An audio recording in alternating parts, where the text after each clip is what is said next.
Baik, selamat pagi Bapak Ibu yang saya hormati. Terima kasih atas kehadirannya pada pagi hari ini dalam acara yaitu seminar pengimbasan aksi nyata modul 1.4 modul budaya positif. Jadi kami calon guru penggerak diharuskan untuk melakukan pengimbasan di tiap modulnya, dan alhamdulillah kemarin sudah selesai modul 1. Jadi kami harus melakukan pengimbasan kepada rekan-rekan di sekolah asal. Monggo Bayu.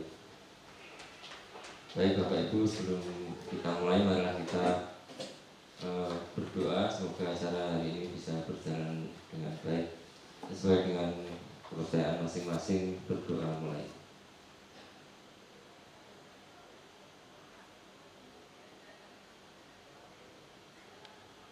Doa selesai. Terima kasih Bapak Ibu. Langsung saja mari kita mulai untuk aksi nyata modul 1.4 yaitu modul budaya positif. Baik, jadi ada beberapa poin Bapak Ibu dalam modul ini. Jadi yang pertama adalah tentang disiplin positif ya. Jadi ketika mendengar kata disiplin, yang terbayang di benak kita itu kan tentunya tentang tata tertib ya, peraturan, kepatuhan dan sebagainya. Jadi kata disiplin juga sering dihubungkan dengan hukuman. Padahal itu sungguh berbeda ya, karena belajar tentang disiplin positif itu tidak harus memberi hukuman. Jadi justru itu adalah salah satu alternatif terakhir ya. Jadi kalau kita kadang kan kita kesal pada murid, seperti Pak Yadi menghukum murid untuk lari keliling gedung, naik gedung ya, itu. Tapi saya ingat ya, dulu saya juga pernah dihukum. Tapi mungkin paradigmanya lain ya. Dulu kita dihukum itu tanpa beban. Kalau anak sekarang itu dihukum pasti setelah menjalani hukuman, istilah Jawanya meremong ya, meremong. Kita dulu enggak, kan kita merasa salah karena melakukan kesalahan. Nah, kemudian dalam budaya kita, makna kata disiplin itu dimaknai dengan sesuatu yang dilakukan seorang pada orang lain untuk mendapatkan kepatuhan. Jadi kita cenderung menghubungkan kata disiplin itu untuk mendapatkan kepatuhan. Nah, kemudian Ki Hajar Dewantara ya, Bapak pendidikan kita itu mengatakan bahwa di mana ada kemerdekaan, disitulah harus ada disiplin yang kuat. Jadi sungguh pun disiplin itu bersifat self-disiplin atau disiplin diri, yaitu kita sendiri yang mewajibkan kita dengan sekeras-kerasnya. Tapi itu sama saja, sebab jikalau kita tidak cakap melakukan self-disiplin dari dalam diri kita, maka wajiblah orang lain ya, penguasa yang mendisiplinkan kita. Jadi dalam hal ini murid kita itu kalau memang tidak bisa berdisiplin ya gurunya atau wali kelasnya atau guru BP-nya yang harus mendisiplinkan murid-murid itu. Nah, kemudian Ki Hajar Dewantara menyatakan bahwa untuk mencapai kemerdekaan atau dalam konteks pendidikan kita saat ini, untuk menciptakan murid yang merdeka, syarat utamanya adalah harus ada disiplin yang kuat. Disiplin yang kuat. Disiplin yang dimaksud adalah disiplin diri yang memiliki motivasi internal. Jadi kita tidak memotivasi, jika kita tidak memiliki motivasi internal, maka kita memerlukan pihak lain untuk mendisiplinkan kita atau motivasi eksternal dari luar. Nah, karena berasal dari luar, jadi bukan dari dalam diri sendiri.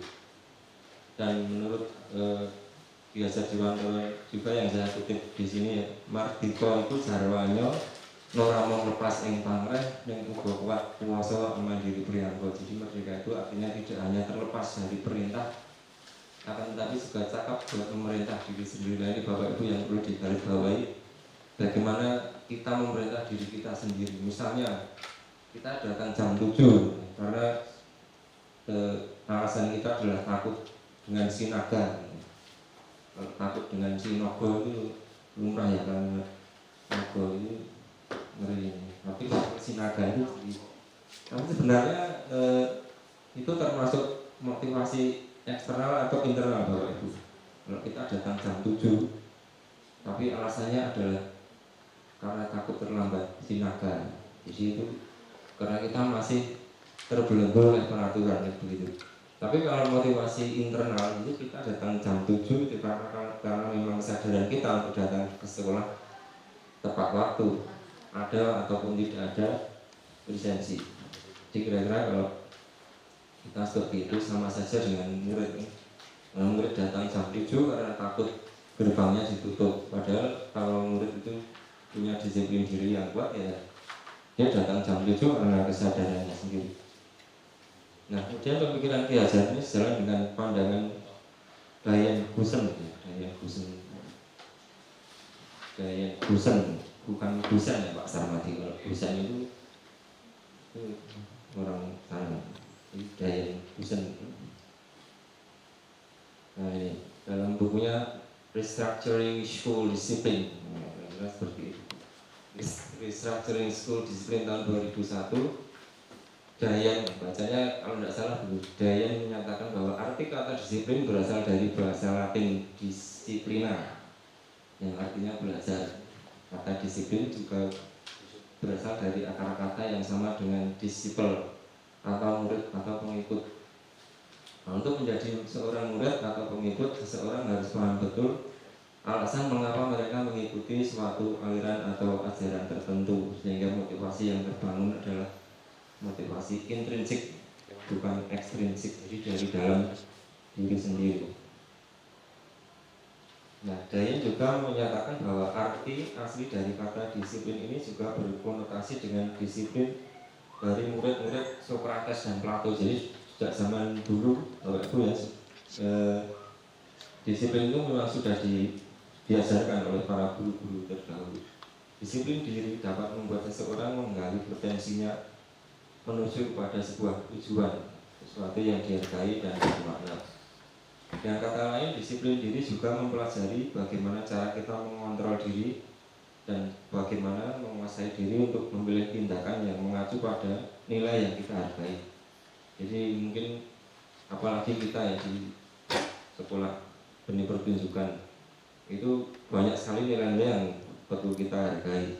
Misalnya yang sederhana ya, di dalam jurusan karawitan itu kan begitu masuk kelas gamelan saja sudah kita melihat bahwa gamelan itu tidak hanya sekedar alat musik, tapi sebuah masterpiece, sebuah karya yang tidak bisa kita sepelekan saja. Misalnya ada orang yang duduk di gemong atau di saron, di gemongnya didudui, atau masuk ruang gamelan tanpa melepas sepatu, ya itu kan, ya itu dulu pernah ada, itu masuk ruang kelas tuh pakai sepatu, nggak pernah saya tegur itu. Nah terus itu dia beralasan, nah ini kan bukan masjid Pak, ini kan kelas. Tapi alhamdulillah sekarang orangnya sudah pindah ke ini teman Pak Sarmadi. Baik Bapak Ibu ya, ini kita lanjutkan ya. Seseorang yang memiliki disiplin diri berarti bertanggung jawab terhadap apa yang dilakukannya, karena mereka mendasarkan tindakan mereka pada nilai-nilai kebasikan universal. Ini Bapak Ibu. Jadi dasarnya melakukan disiplin diri dengan kesadaran internal itu adalah nilai-nilai kebasikan. Nah Bapak Ibu akan, nah ini yang kita ke poin nilai kebasikan. Jadi nilai kebasikan adalah sifat positif manusia yang merupakan tujuan mulia yang ingin dicapai setiap individu, seperti yang telah dikemukakan oleh Dr. William Glasser pada teori kontrol tahun 84, menyatakan bahwa setiap perbuatan memiliki suatu tujuan. Dan juga selanjutnya Gusen mengungkapkan bahwa dengan mengaitkan nilai kebasikan yang diyakini seseorang, maka motivasi intrinsiknya akan terbangun, sehingga menggerakkan motivasi dari dalam untuk dapat mencapai tujuan mulia yang diinginkan. Nah, terkait dengan nilai kebasikan universal ya Bapak Ibu, ini saya akan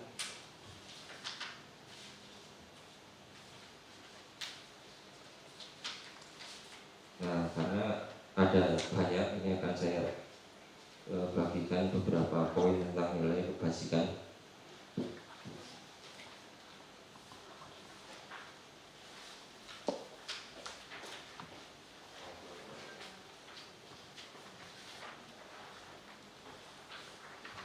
Ya, jadi Bapak Ibu, ternyata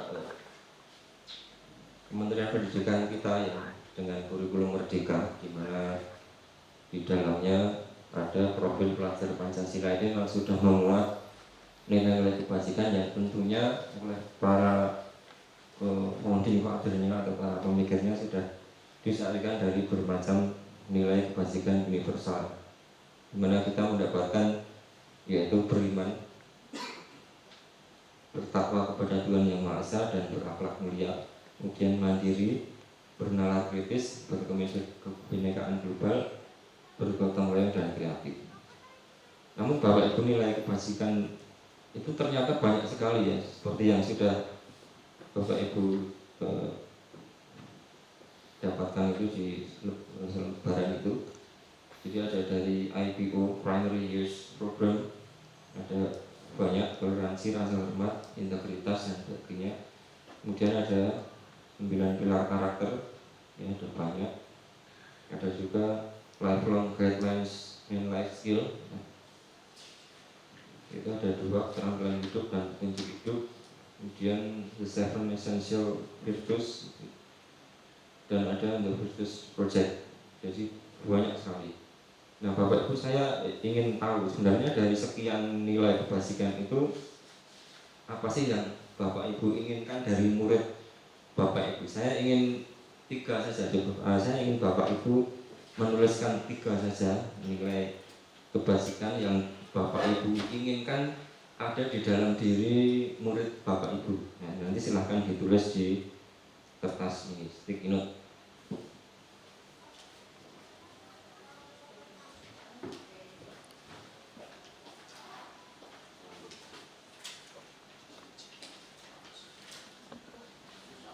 Nah, sambil menulis, jadi 3 saja ya Bapak Ibu.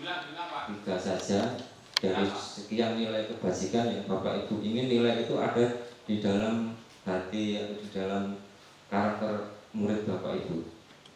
Karena kalau saya yakin memang semuanya baik ya, semuanya baik. Kalau bisa memang murid kita ya semuanya mempunyai nilai kebajikan ini. Tapi saya ingin Bapak Ibu menuliskan 3 saja yang paling penting, paling pokok kaitannya dengan murid kita sebagai murid di sekolah seni pertunjukan. Jadi kaitannya dengan murid kita adalah murid di sekolah seni pertunjukan. Nah ini sambil menulis ini ada sedikit door prize.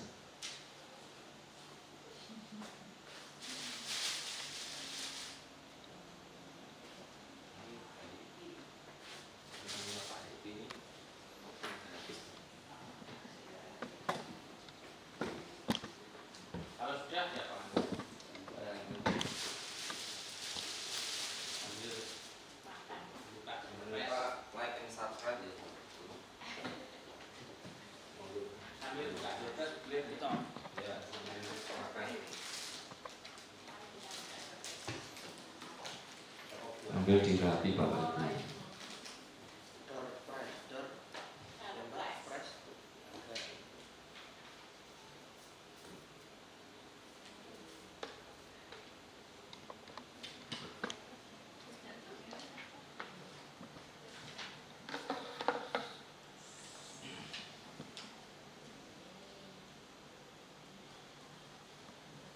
Ya sambil jadi Bapak Ibu, kenapa saya ingin kita mengaitkan nilai kebajikan itu dengan kondisi sekolah kita, yaitu anak-anak yang bersekolah di sekolah seni pertunjukan. Karena kita tahu bahwa anak-anak kita itu sebenarnya unik, lain dengan SMA. Jangankan SMA, dengan SMK yang lain, kita itu sebenarnya memiliki kekhasan sendiri dengan anak kita. Jadi, seperti yang tadi saya sampaikan, bagaimana memperlakukan di kelas gamelan, di studio wayang, dalangan, tari dan sebagainya. Nah kalau sudah, saya minta Bapak Ibu kertasnya.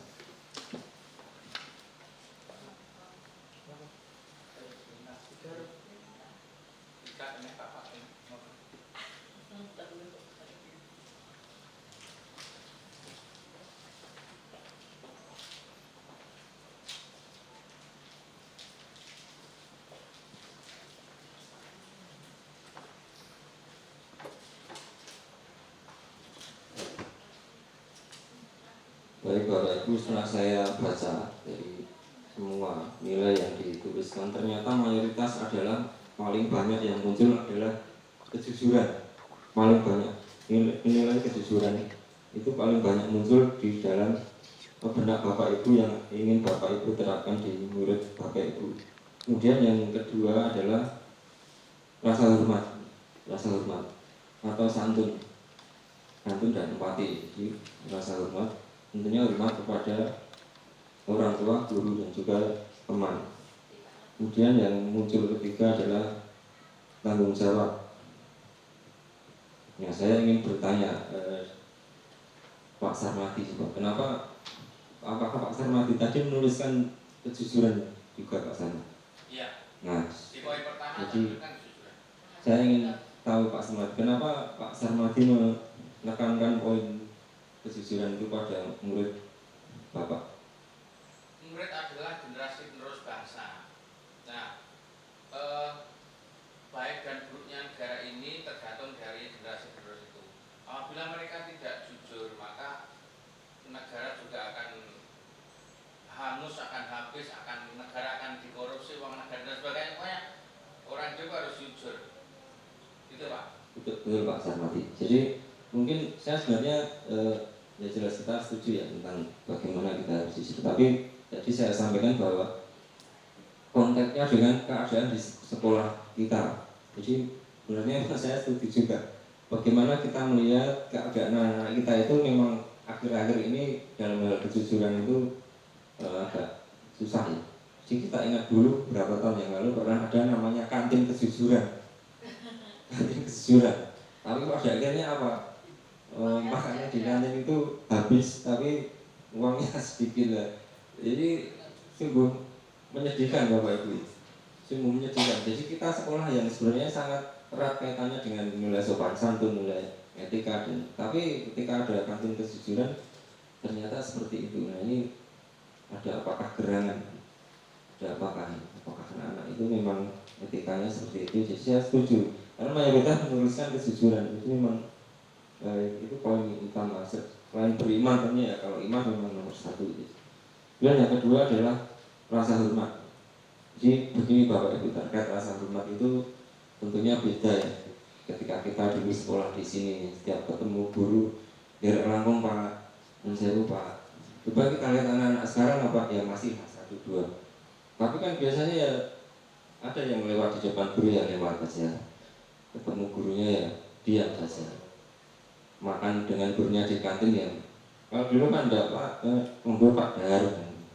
Nah ini ketika seperti ini yang kita lihat mulai hilang ya di sekolah kita. Jangan kan sekolah yang lain, di sekolah kita yang erat dengan Bapak Kromo dan sebagainya, kita lihat sudah mulai berkurang. Bahkan anak wali saya itu pernah bilang ke saya itu bosong loko. Pak, iya Pak, pelajaran ini yang di Pak. Itu anak saya sendiri. Dan setelah saya cermati ternyata memang dia itu tidak bisa bosok kromo, Bapak itu. Memang tidak bisa. Jadi kalau bisa kemudian dia melakukan itu berarti ada niat dia. Tapi memang dia tidak bisa dari rumahnya juga tidak diajari. Nah itu Bapak Ibu hal yang harus kita cermati di keadaan di anak-anak kita sekarang itu. Makanya mari kita mendidik anak-anak itu, terutama anak kita sendiri ya dengan etika-etika, terutama dari warisan nenek moyang kita orang Jawa yang sudah punya tata krama sopan santun yang sedemikian banyaknya. Ya, baik Bapak Ibu, jadi demikian nilai kebajikan yang mendasari disiplin diri pada anak-anak. Nah, kemudian Bapak Ibu, poin selanjutnya yaitu motivasi perilaku manusia ya.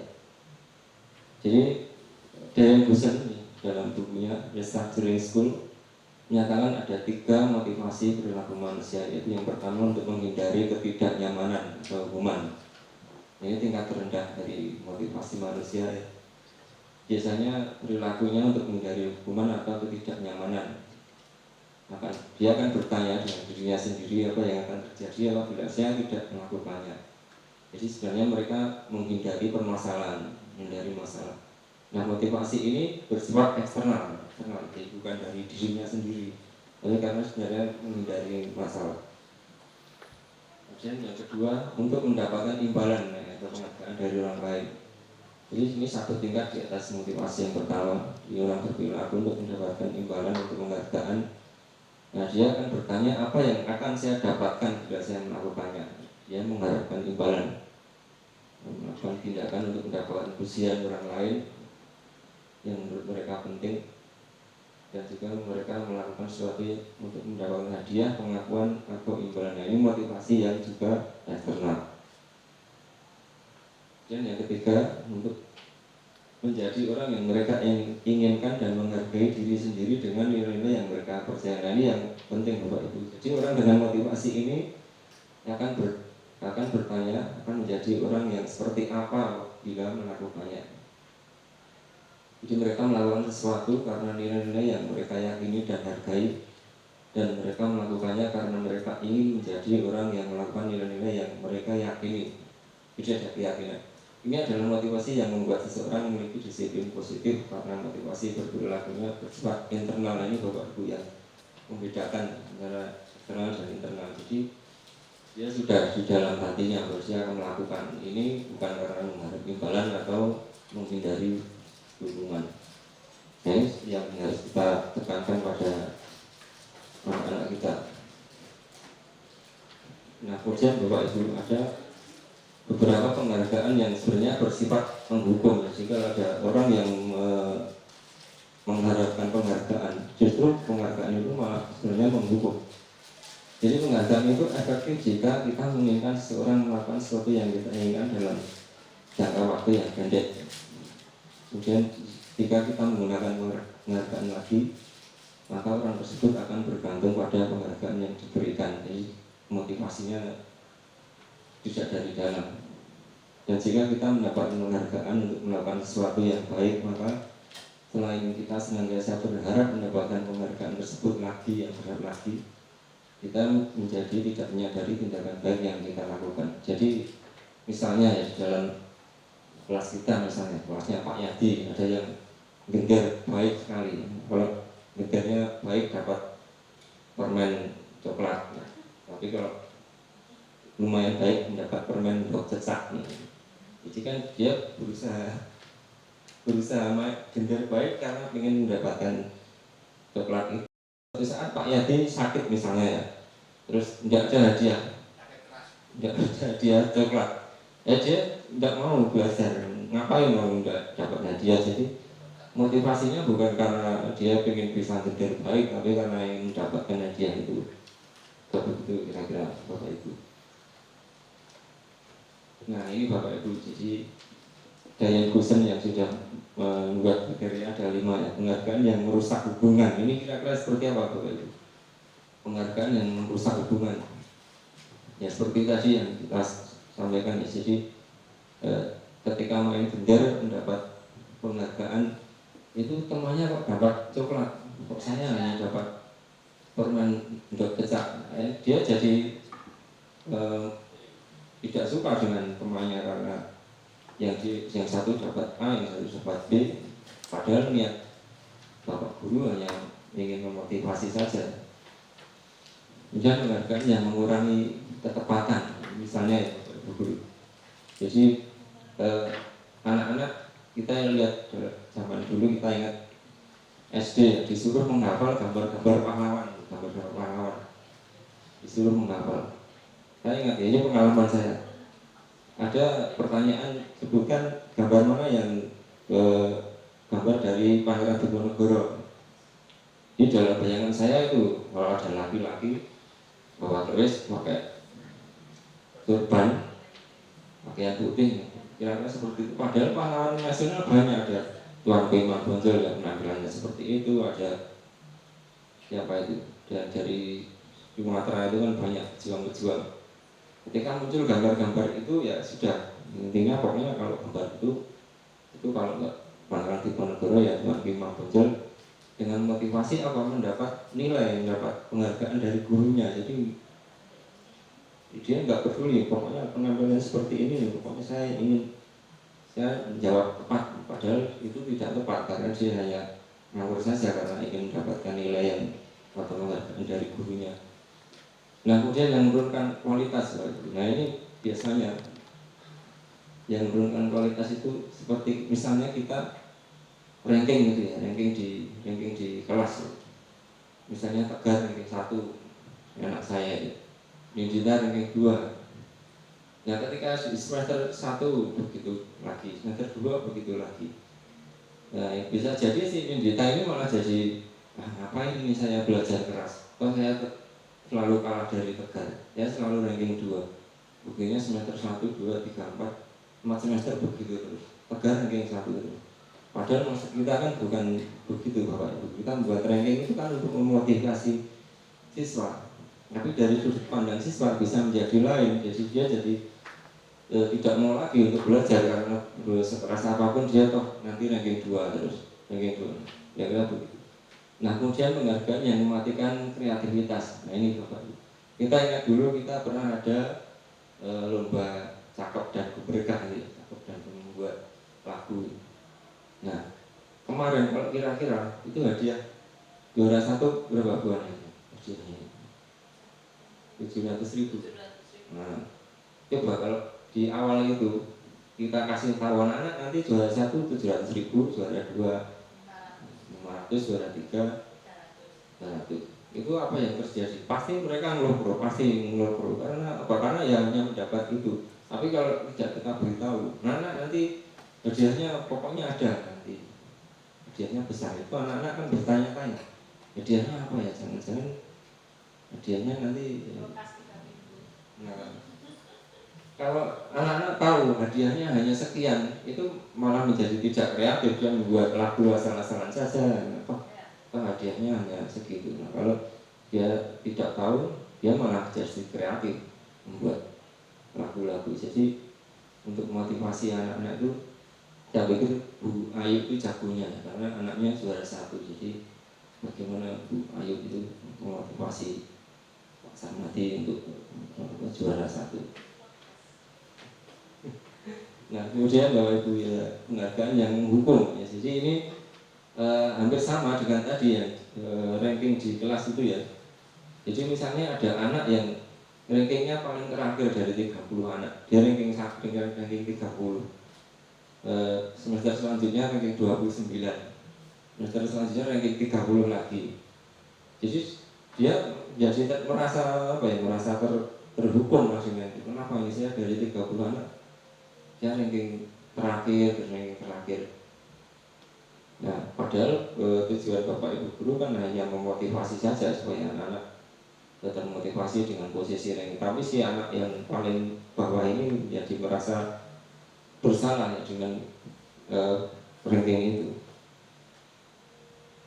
Nah, jadi itu Bapak Ibu bagaimana kita memahami penghargaan yang kadang-kadang kita berikan ke anak-anak kita. Jadi mungkin kita perlu menjelaskan kepada anak bahwa sebenarnya apa yang kita lakukan itu hanya untuk memotivasi saja. Karena kita kan tidak tahu pikiran anak-anak itu seperti apa. Jadi kita kadang-kadang juga harus berkomunikasi dengan anak, terutama wali kelas. Bagaimana kita bisa istilahnya ngoncai ya, bahasa Jawanya ngoncai pikiran anak-anak itu seperti apa. Nah untuk selanjutnya Bapak Ibu, ini kita ke poin keyakinan kelas. Jadi terutama bagi para wali kelas ini sangat penting, apalagi di tahun ajaran baru ini kita baru ketemu dengan anak-anak, apalagi yang kelas 1 ya. Jadi keyakinan kelas itu sebenarnya bersifat abstrak. Kalau peraturan itu kan jelas tertulis. Ya, keyakinan kelas itu berupa pernyataan universal. Nah, pernyataan keyakinan kelas dengan biasa dibuat dalam bentuk positif, kalimat-kalimat positif. Dan keyakinan kelas hendaknya tidak terlalu banyak sehingga mudah diingat. Kemudian keyakinan kelas sebaiknya sesuatu yang dapat diterapkan di lingkungan sekolah. Dan semua warga kelas hendaknya ikut berkontribusi dalam pembuatan keyakinan kelas melalui kegiatan curah pendapat. Kemudian bersedia meninjau kembali keyakinan kelas dari waktu ke waktu.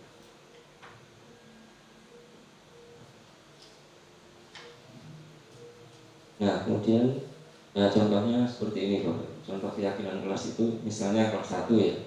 Jadi semua siswa meyakini bahwa tiap anggota kelas perlu belajar, Kemudian tiap anggota kelas perlu senang. Kemudian setiap anggota kelas perlu melakukan tugas. Kemudian setiap anggota kelas perlu saling menghargai. Nah, ini kemudian disepakati menjadi keyakinan kelas. Atau contoh yang lain, kelas 5 misalnya, selalu bersikap positif dan senantiasa menjadi diri terbaik, percaya dan menghormati orang lain serta barang miliknya, dan berkomitmen terhadap tiap tugas dan senantiasa membantu. Nah, bagaimana kita membentuk keyakinan kelas itu Bapak Ibu? Nah, ini saya bagikan ya sebaran ini.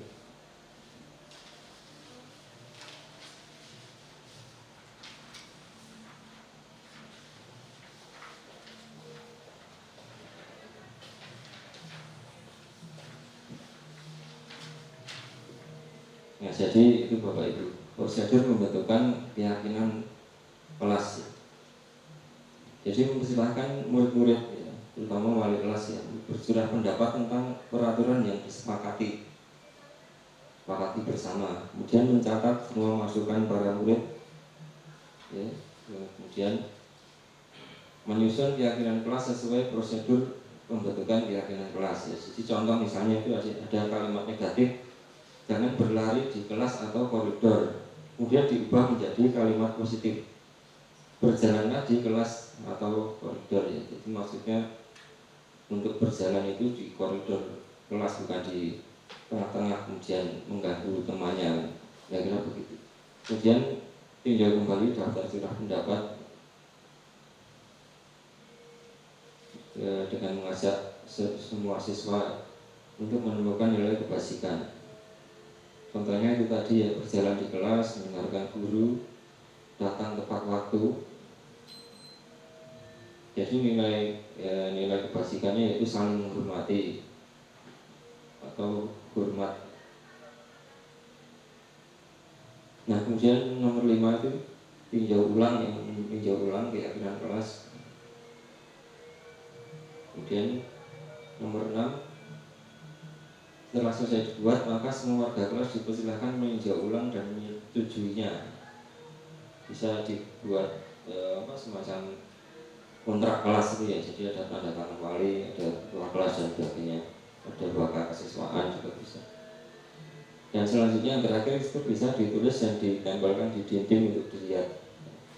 Jadi Bapak Ibu guru, kalau ada siswa di dalam kelas itu misalnya membuang sampah di kelas, tinggal kita menanyakan saja, kamu meyakini keyakinan kelas apa tidak. Yang demikian dia akan mengembalikan ke dirinya sendiri, karena dia sudah sepakat pada awal untuk tidak buang sampah di kelas misalnya, atau main HP ketika pelajaran. Main HP itu kan tidak menghormati orang lain. Kalau ada siswa yang main HP, tidak usah dimarahi, dia berikan saja nih, ya, kamu meyakini ini enggak, kamu sudah tanggung jawab, sudah tanda tangan dan mana tanggung jawabmu. Nah, ternyata dia tetap main HP, maka dia akan mengembalikan ke dirinya sendiri. Jadi semacam apa ya Bapak Ibu, kita menggunakan keyakinan itu sebagai senjata kita untuk menegur anak-anak. Tidak perlu dimarahi, ini tinggal tunjukkan saja kamu sudah menyetujui keyakinan kelas untuk tidak main HP, tapi kamu tetap main HP. Karena aplikasinya seperti itu.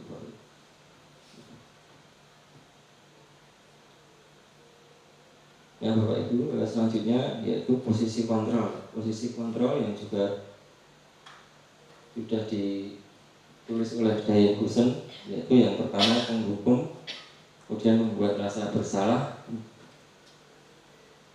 Nomor 3 ini teman. Nah, ini nomor 3 itu maksudnya teman, ini salah typo nih. Nomor 3 itu teman, nomor 4 pemantau, nomor 5 manajer. Nah Bapak Ibu, untuk contoh posisi kontrol ini akan saya tampilkan, ada video, semoga bisa ini.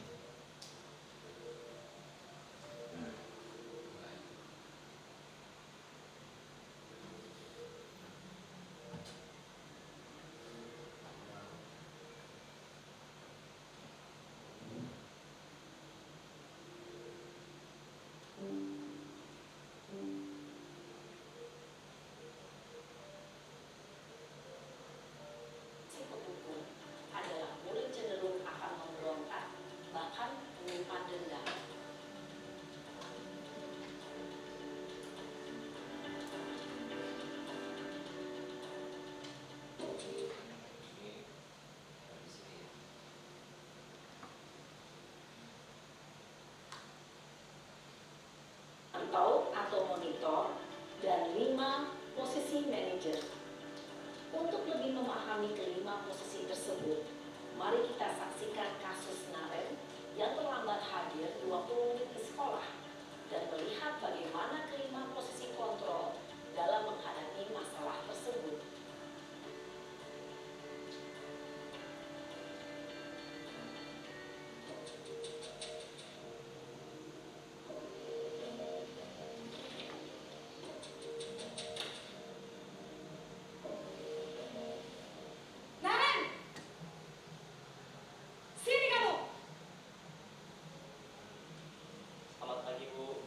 Selalu terlambat. Kamu deh, pasti terlambat. Maaf Bu, saya Apa? Apa coba? Alasan kamu apa lagi? Kapan sih kamu tidak terlambat? Malas sekali ya kamu jadi anak. saya Dasar pemalas. Gak kapok-kapok sih kamu. Sudah berapa kali terlambat?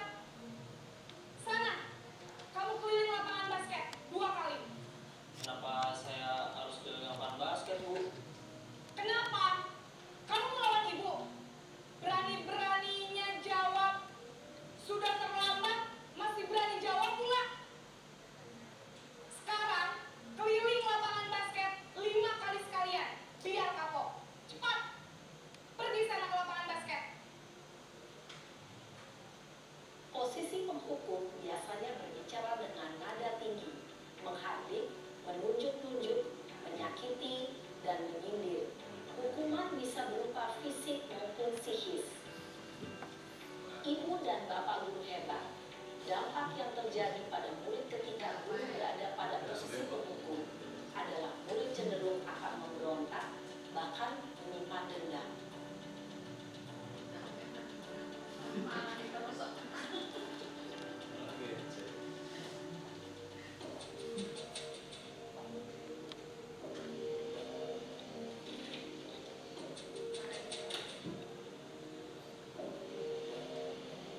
Naren!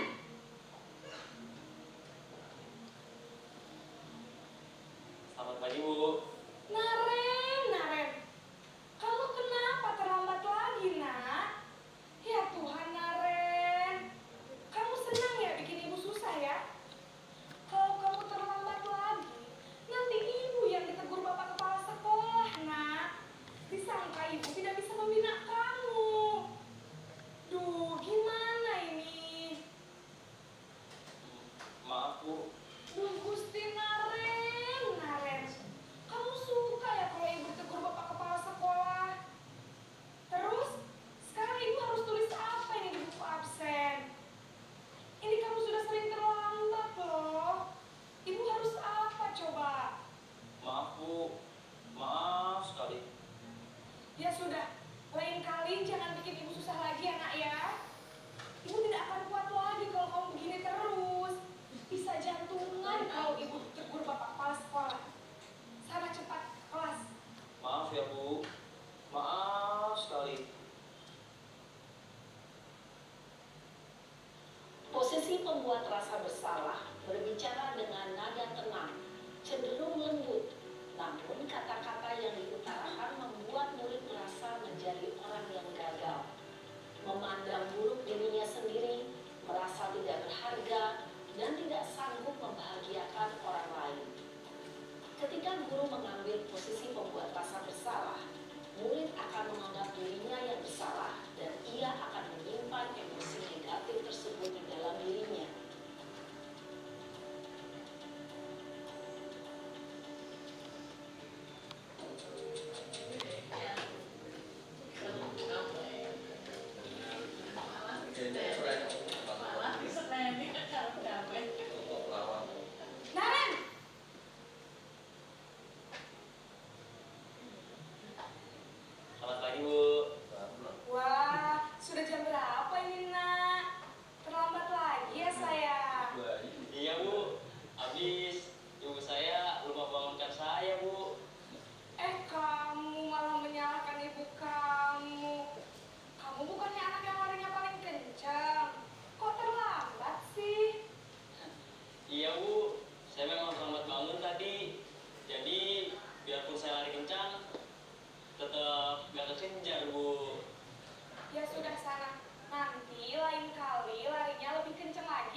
biar gak terlambat lagi.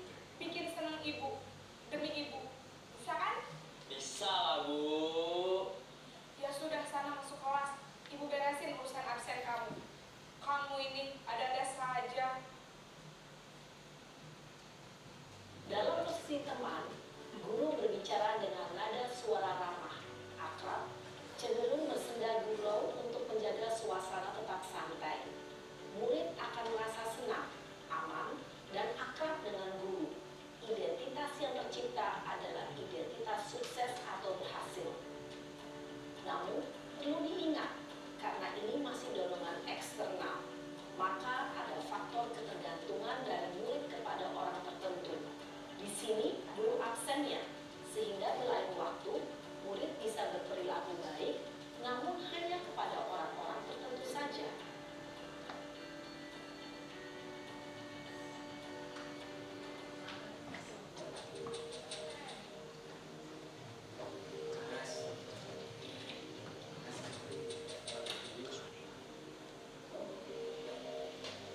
Naren!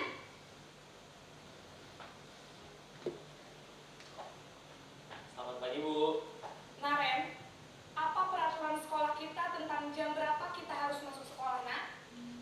Kita harus di sekolah jam 7, Bu. Iya, betul. Sekarang sudah jam 7.20. Naren sudah tahu konsekuensinya jika terlambat hadir. Paham, Bu. Saya harus tinggal kelas pas jam istirahat selama 20 menit. Iya, benar. Konsekuensinya demikian. Jadi nanti jam 9.30 pas istirahat, kamu harus tinggal di kelas, kerjakan tugas tambahan untuk ketertinggalan kamu, ya? Baik, Bu. Posisi pemantau mengandalkan penghitungan atau data untuk mengontrol murid. Guru mengarahkan murid berdasarkan peraturan dan konsekuensi. Seorang pemantau menunjukkan bahasa tubuh dan ekspresi wajah yang datar dan cenderung formal.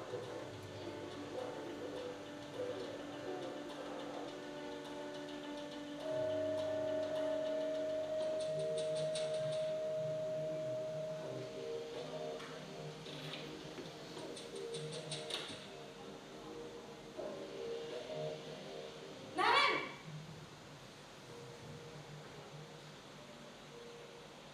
Selamat pagi, Bu. Selamat pagi, Naren.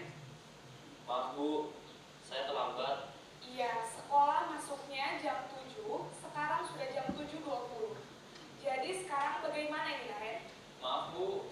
Saya lupa setel alarm saya semalam. Baiklah, menurut kamu, keyakinan sekolah yang mana yang perlu kamu tingkatkan? Menghargai diri sendiri dan orang lain mungkin, ya, Bu. Setuju. Jadi, apakah Naren meyakini prinsip saling menghormati tersebut? Iya, Bu. Saya meyakininya. Apakah Naren bersedia memperbaiki masalah keterlambatan ini? Bersedia, Bu. Bagaimana kamu akan...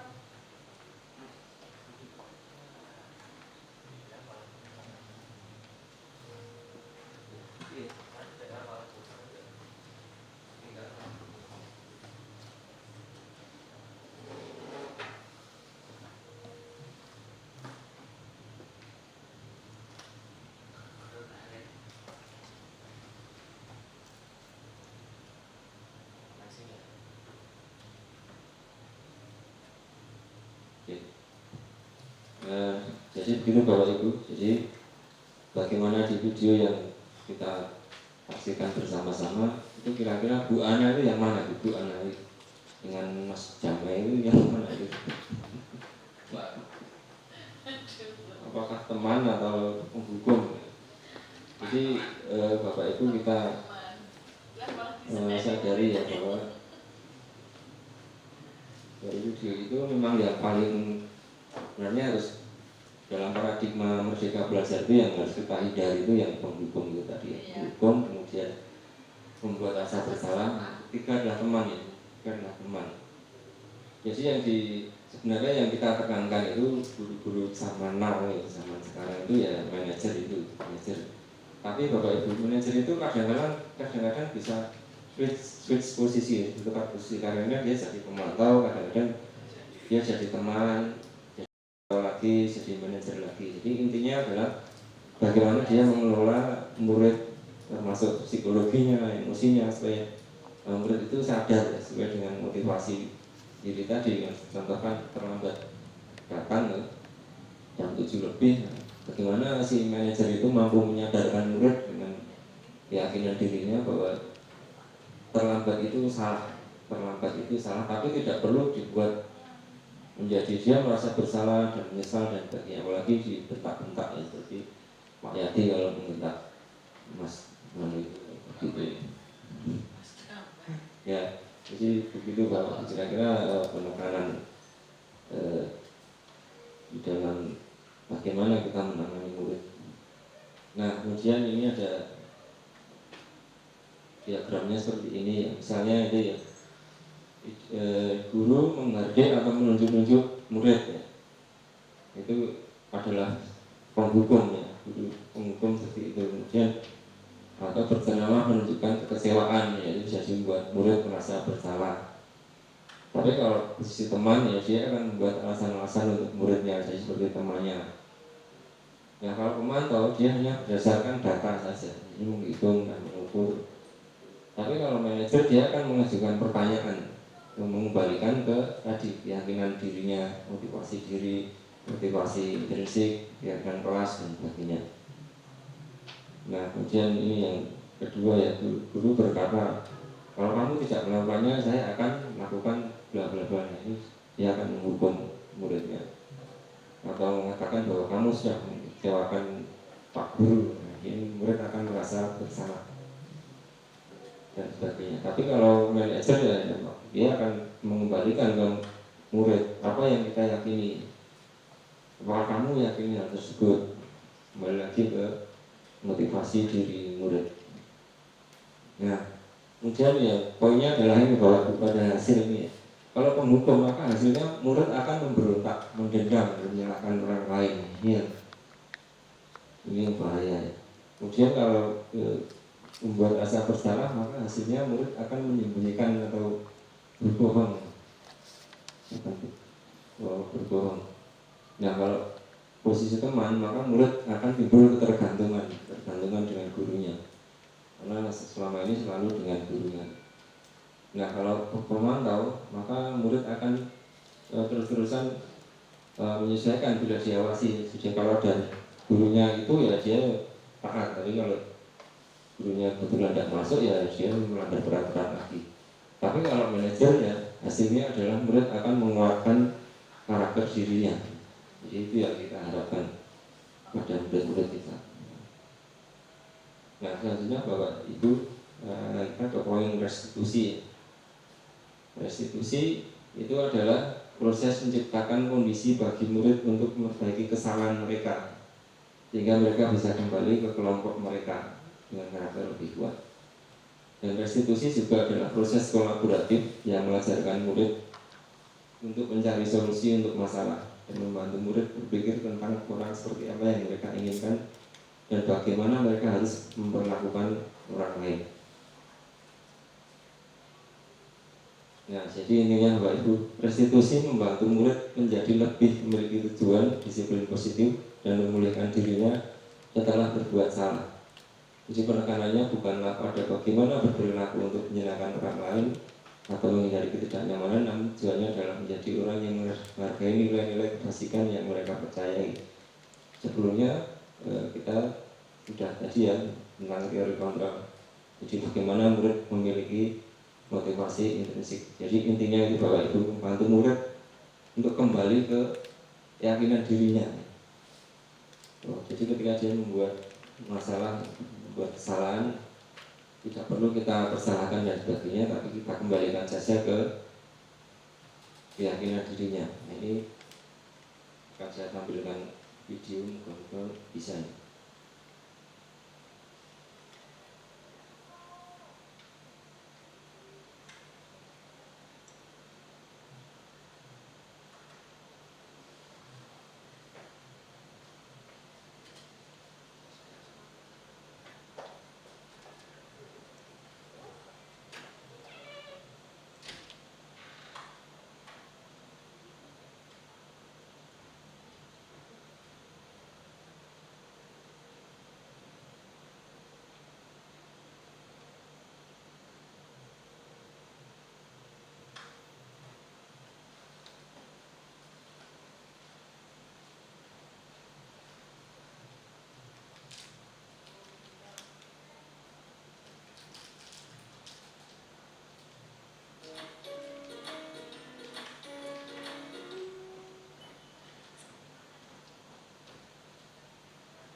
Siang, Sarah. Siang, Pak. Sudah lama nggak ketemu Sarah. Kenapa hari ini ada di sini? Kesel, Pak. Kesel banget. Masa aku dikatain tukang fitnah, Pak? Ya aku marah lah. Aku balik katain Eka di depan kelas. Kesel banget. Oh, begitu. Ya pasti kamu marah dan kesal. Bapak juga akan marah apabila ada yang menuduh Bapak seperti itu. Kemudian, pada saat itu, kamu mau melakukan apa? Ya saya langsung ngatain Eka lah, Pak. Kesel banget. Saya bentak-bentak dia depan teman-teman lain. Oh, begitu. Pasti kamu melakukan seperti itu karena suatu alasan tertentu, kan? Iyalah, masa saya diam saja, Pak? Ya saya bela diri lah. Masa saya dituduh tukang fitnah? Ya, wajar lah. Mempertahankan harga diri itu sesuatu yang penting buat kamu. Untung kamu tidak bertindak lebih gegabah lagi. Hanya membentak-bentak. Iya, Pak. Untung saya masih bersabar dan hanya membentak saja. Sudah gemes padahal. Saya pasti bela diri lah. Ya, pasti ya. Tapi kamu memilih untuk tetap bertahan dan bersabar. Kamu memilih untuk tidak berbuat lebih parah lagi, bukan? Iya. Nah, sekarang coba kita lihat lagi. Tindakan kamu yang bentak-bentak Eka di kelas. Tindakan kamu itu kira-kira sesuai dengan keyakinan kelas atau prinsip kamu tidak? Enggak lah, Pak. Capek, Pak, jadi pemarah. Jadi, keyakinan atau prinsip mana yang turut sesuai dengan keinginan kamu? Ya, saya sebenarnya sangat menghargai orang lain. Mungkin saat itu saya menjadi emosi, jadi tidak menunjukkan sikap itu. Kamu meyakini tidak? Menghargai orang lain itu penting buat kamu. Yakinlah, Pak. Iya, setuju. Kita harus saling menghargai. Namun, ada juga keyakinan yang kita sepakati yang perlu kita jalankan apabila kita sedang marah, bukan? Ya, saya bisa lebih proaktif, mulai dengan diri sendiri. Saya bisa jadi lebih bersabar, mengambil waktu juga untuk berpikir mau apa selanjutnya. Kira-kira kamu bersedia memperbaiki masalah ini tidak? Bersedia, Pak. Kalau kamu memperbaiki masalah ini, kamu akan menjadi orang seperti apa? Saya akan menjadi orang yang bertanggung jawab kali ya, Pak. Dan senantiasa proaktif.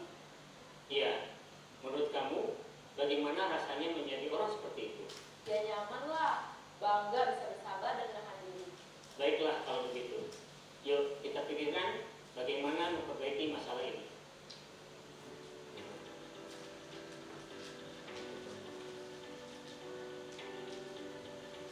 Ibu dan Bapak guru hebat, baru saja kita menyaksikan contoh bagaimana seorang guru berada dalam posisi manajer menggunakan penerapan segitiga restitusi. Tas sukses. Murid yang kita bisa memperbaiki kebutuhan tertentu. Guru yang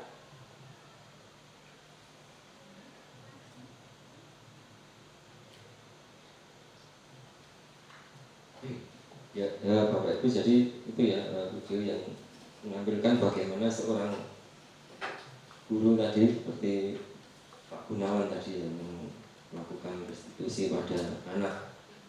Jadi yang paling sering melakukan restitusi itu sebenarnya kan wali kelas atau guru BP. Guru makro itu biasanya kalau ada masalah ya sudah walinya atau wakilnya bukan siswa.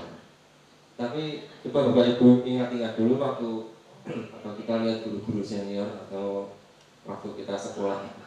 Sebenarnya guru-guru kita dulu itu sebenarnya sudah menerapkan restitusi itu, cuma tidak tahu saja namanya apa. Tapi penanganan guru-guru senior dulu kan seperti itu. Jadi kalau ada murid yang bermasalah misalnya, dia yang pertama dia lakukan adalah menstabilkan identitas. Jadi maksudnya menstabilkan identitas itu, nah, jadi ibaratnya api Bapak Ibu guru. Kalau murid misalnya seperti di contoh tadi ada murid yang marah dan dia seperti api yang menyala. Dia yang kita lakukan pertama adalah meredam api itu dulu. Bagaimana dia meredamkan emosinya. Setelah itu validasi tindakan yang salah. Itu bukan berarti kita mendukung tindakannya, bukan, tapi kita mendukung sikap dia, kenapa dia melakukan itu, kenapa dia berbuat seperti itu ya. Jadi kita dukung dulu psikologinya agar dia tenang. Setelah itu baru yang terakhir adalah eksekusinya, yaitu menanyakan keyakinan dirinya. bagaimana anak itu bisa kembali ke keyakinan dirinya bahwa sebenarnya yang dia lakukan itu tidak benar, ya. Tidak benar. Seperti tadi dalam contoh bagaimana dia berusaha menghargai orang lain dan sebagainya. Nah, sebenarnya kita atau bapak-bapak guru kita dulu juga sudah melakukan itu ya, cuma memang belum diteorikan ya. Sebenarnya diagramnya seperti ini ya, jadi semacam segitiga. Jadi ada validasi tindakan yang salah, menanyakan keyakinan, menstabilkan identitas, dan terakhir menanyakan keyakinan. Ya, ada contohnya juga ya, kata-kata yang biasa disampaikan ke murid. Jadi misalnya untuk validasi yang kamu tentu punya alasan, kemudian cara yang lebih efektif untuk mendapatkan yang kamu butuhkan. Kemudian menstabilkan identitas ya, setiap orang pasti melakukan kesalahan dan kamu bukan satu-satunya yang pernah melakukan ini. Kemudian yang terakhir yang menanyakan keyakinan, ya keyakinan kelas apa yang kita sepakati dan kamu ingin menjadi orang seperti apa. Jadi itu Bapak Ibu Guru, bagaimana kita menangani siswa-siswa kita ya, agar mereka tidak out atau keluar dari motivasi diri dan keyakinan kelas. Nah, jadi itu Bapak Ibu Guru materi di dalam modul 1.4 yang kami pelajari di pendidikan guru penggerak, dan ini kami melakukan pembahasan, kami sampaikan kepada Bapak Ibu Guru. Nah, mungkin ada beberapa hal yang disampaikan Bapak Ibu Guru sedikit bisa kita bahas bersama kaitannya dengan kondisi murid kita yang di sekolah kita. Mungkin dari Pak Sarmadi atau Pak Yati atau Pak Gun atau Bu Ana dan Bu Ayu. Monggo Pak Yati. Ya, terima kasih untuk Pak Ros, calon TGP Angkatan 8. Mungkin tadi saya akan sedikit bertanya, mungkin atau ada solusi tentang materi yang awal, yaitu tentang kedisiplinan, Pak Ros. Tadi sudah jelaskan panjang lebar tentang arti dari kedisiplinan, bagaimana kedisiplinan di sekolah SMK 8 ini. Nah, mungkin yang saya tanyakan, apakah ada solusi yang unik atau kiat khusus ataupun cara baru yang Pak Ros temukan setelah mempelajari modul tentang kedisiplinan untuk mendisiplinkan ya mungkin untuk diri kita sendiri atau nanti selanjutnya untuk para siswa. Mungkin ada solusi khusus, apa sih triknya, bagaimana cara mendisiplinkan itu Pak Ros. Mungkin satu itu saja. Terima kasih. Atau ke pertanyaan selanjutnya atau nanti bahas dulu ya Pak itu. Jadi begini ya Pak Yati, bagaimana kita pelajari bersama sesuai dengan apa yang tadi beberapa teori yang disampaikan oleh Jaya Gusen dan Jaya Dewantara, bahwa sebenarnya akar disiplin atau disiplin positif itu adalah intrinsik ya, bukan ekstrinsik. Intrinsik itu berasal dari diri kita sendiri. Nah, seperti misalnya kalau kita ingat dulu kita waktu sekolah ya, misalnya bangun jam 6:30 itu malas sekali ya, padahal jam 7 harus sampai sekolah. Itu 6:30 mau bangun aja udah malas sekali.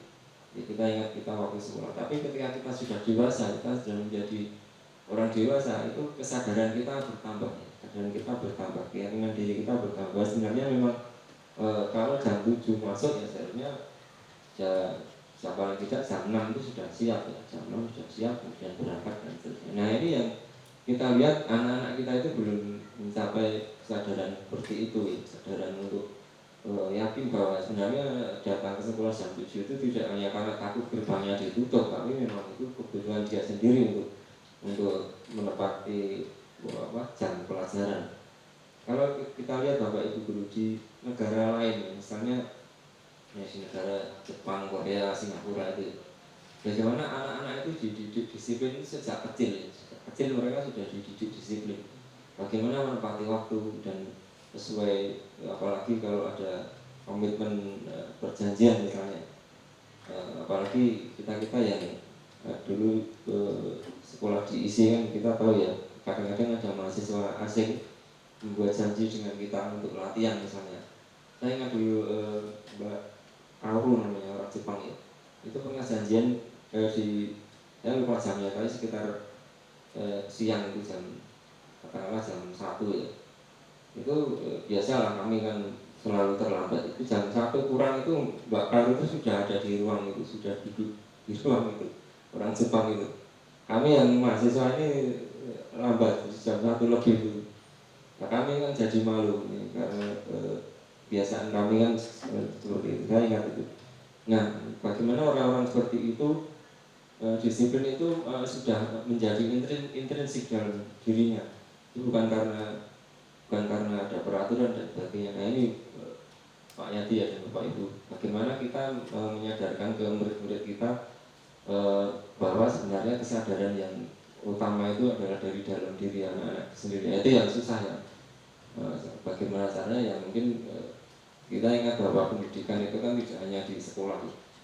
Kalau orang tuanya di rumah itu juga mengajarkan kedisiplinan, saya yakin anak-anak juga pasti ketika di sekolah juga akan disiplin bagaimana yang dilakukan di rumah. Tapi kalau di rumah jam 6:30 belum bangun pun orang tuanya hanya diam saja. Mungkin ini jadi mungkin itu Pak Yadi, kerjasama antara sekolah dan orang tua, sekolah dan orang tua. Karena pendidikan itu menurut saya tidak hanya di sekolah, di rumah pun juga tempat belajar. Bagaimana anak melihat bapaknya, melihat ibunya dan seterusnya. Nah, mungkin ada pendapat lain Pak Sarmadi atau Pak Gun Pak Sarmadi. Terima kasih Pak Rustom. Kaitannya dengan pendidikan itu saya kira orang-orang dulu sudah membagi pendidikan itu ada 3, yang namanya Triniata itu, yang bagaimana membentuk karakteristik masing-masing peserta didik atau anak. Jadi pendidikan di rumah dan pendidikan di lingkungan sekitar dan pendidikan di sekolah. Kalau di sekolah itu tahu jawabnya Bapak Ibu guru, kemudian kalau di lingkungan sekitar itu bagaimana masyarakat memberikan contoh atau bagaimana lingkungan sekitar itu. Apabila di lingkungan sekitar itu baik, saya kira anak-anak didik atau anak-anak kita juga menjadi baik. Termasuk apa yang disampaikan Pak Rus tadi, pendidikan di sekolah, di rumah itu betul sekali bagaimana seorang atau orang tua membentuk karakteristik anak-anaknya. Dan tinggal ke orang tua katanya bagi kita memantulkan bola atau mendidik anak, jika terlalu keras bagikan kita memantulkan bola di air. Kalau bukan saja di rumah, bahkan di rumah seperti yang di sekolah seperti yang tadi, itu akan muncrat ke muka kita, terpercik ke muka kita sendiri. Makanya kita sebagai orang-orang tua ini yang sudah beranjak tua ini sebenarnya mendidik anak kita sesuai contoh-contoh yang telah disampaikan Pak Guru Rustowo tadi. Terima kasih.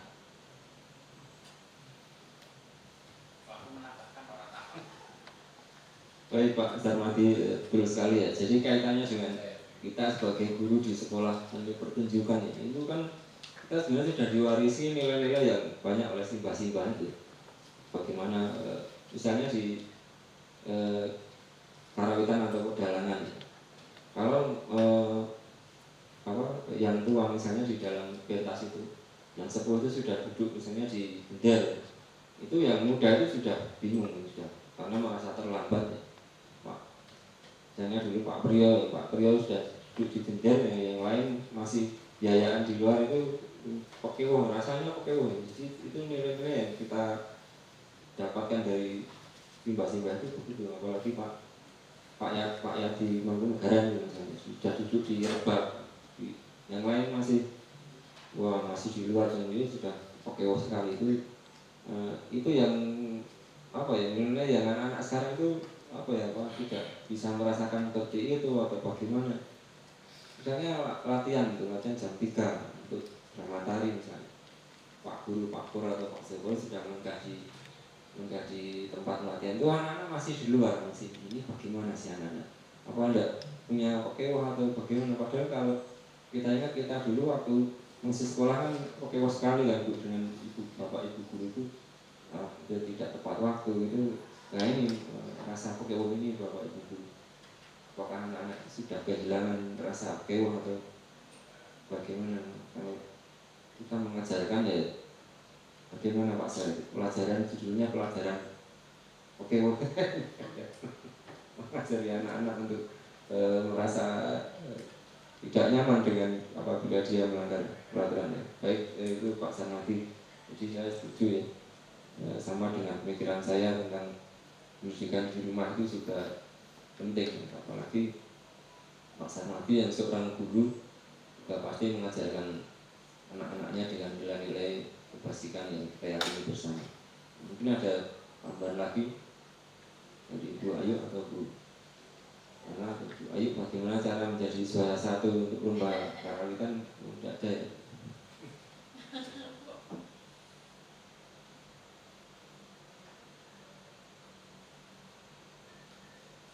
Ya saya kira begitu Bapak Ibu pembahasan dari modul 1.4 nyata untuk modul budaya positif. Saya sudah mohon maaf karena keterbatasan saya ya dalam menyampaikan materi ini, tapi saya ucapkan terima kasih atas kehadirannya Bapak Ibu sudah menyempatkan waktu di sela-sela mengajar. Terima kasih. Kalau ada kesalahan dalam saya menyampaikan materi ini, saya mohon maaf. Kalau tidak ada tambahan, kita tutup ya Bapak Ibu ya. Baik, terima kasih Bapak Ibu atas kehadirannya. Demikian seminar pembahasan untuk modul 1.4 modul budaya positif calon guru penggerak. Terima kasih atas waktunya. Mari kita akhiri acara ini dengan berdoa bersama. Semoga apa yang kita pelajari hari ini bisa